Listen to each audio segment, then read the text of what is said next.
முதலமைச்சர் வரையில் வந்து அவன் மனு கொடுக்கிறான், ஐயா என் உயிருக்கு ஆபத்து இருக்குன்னு. முதலமைச்சர் அந்த அதிகாரிகளுக்கு அதை பார்வை பண்றாரு. ஆனா எந்த நடவடிக்கையும் இல்லை. அவன் திட்டமிட்டவாறு மேலவளவு முருகேசனோடு 7 பேரை பட்ட பகலில் வெட்டி சாய்க்கிறார்கள். அதனால்தான் விடுதலை சிறுத்தைகள் கட்சி மட்டும் தொடர்ந்து சொல்லி வருகிறது, இந்த குற்றங்களை கண்காணிப்பதற்கு தனியே ஒரு நுண்ணறிவு பிரிவு தேவை, ஒரு இன்டெலிஜென்ஸ் தேவை. கீழ் பிரான்சில் தனியா ஒரு இன்டெலிஜென்ஸ் வச்சிருக்கீங்களா இல்லையா? தனியா இருக்கு, ஐபி இருக்கு, பல புலனாய்வு அமைப்புகள் இருக்கின்றன, ஸ்பெஷல் பிரான்ச் இருக்கு. சிட்டி மாதிரி இடத்துல ஐஎஸ் ஒரு அமைப்பு இருக்கு, இன்டெலிஜென்ஸ் செக்ஷன். ரூரல்ல ஸ்பெஷல் பிரான்ச் இருக்கு.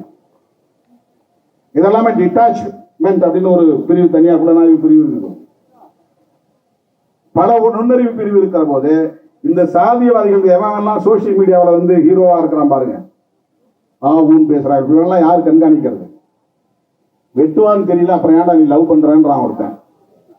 போலீஸ் ஒண்ணுமே பண்ணல. வெட்டினவனும் பாவம்னு ஒருத்தன் பேசுறான், அவன் வேலையே போயிடுச்சு, அவன் வாழ்க்கையே போயிடுச்சு, ஒருத்தன் உயிரே போயிடுச்சு. அதை பத்தி அவன் கவலைப்படல.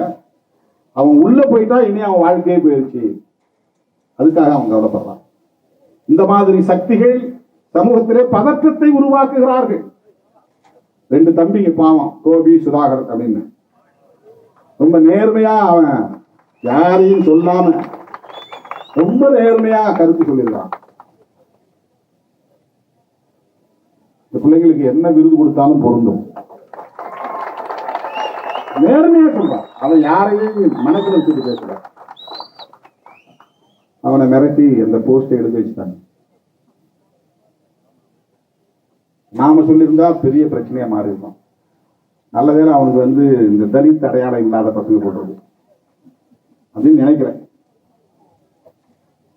இப்ப இதையெல்லாம் கண்காணிப்பதற்கென்று ஒரு நுண்ணறிவு பிரிவு தேவை. இதை நான் சுப்ரீம் கோர்ட்டே சொல்லுது, தடுப்பு நடவடிக்கை. இதை நீ கண்காணிக்கணும், விழிப்போடு இருக்கணும். அங்க டிஎஸ்பி மட்டத்தில் ஒரு அதிகாரியை போடணும். கூட்டம் நடந்தால் அதை கண்காணிச்சு பதிவு செய்து அவர்கள் மீது நடவடிக்கை எடுத்து வழக்கு பதிவு செய்து நடவடிக்கை எடுக்கணும். 144 உத்தரவு போட்டு 151 கீழே கைது செய்யணும் அப்படின்னு சொல்றாங்க. செய்திகளை உடனுக்குடன் தெரிந்து கொள்ள கீழ்கண்ட கேபிள் மற்றும் டிடிஎச் நெட்வொர்க்குகளில் எம்நாடு செய்தி தொலைக்காட்சியை காணுங்கள். பாதகம் செய்பவரை கண்டால் நாம் பயம் கொள்ளலாகாது பாப்பா. மோதி மிதித்து விடு பாப்பா, அவர் முகத்தில் உமிழ்ந்து விடு பாப்பா. அண்மை செய்திகளை உடனுக்குடன் தெரிந்து கொள்ள இணைந்திருங்கள் எம்நாடு தொலைக்காட்சியுடன்.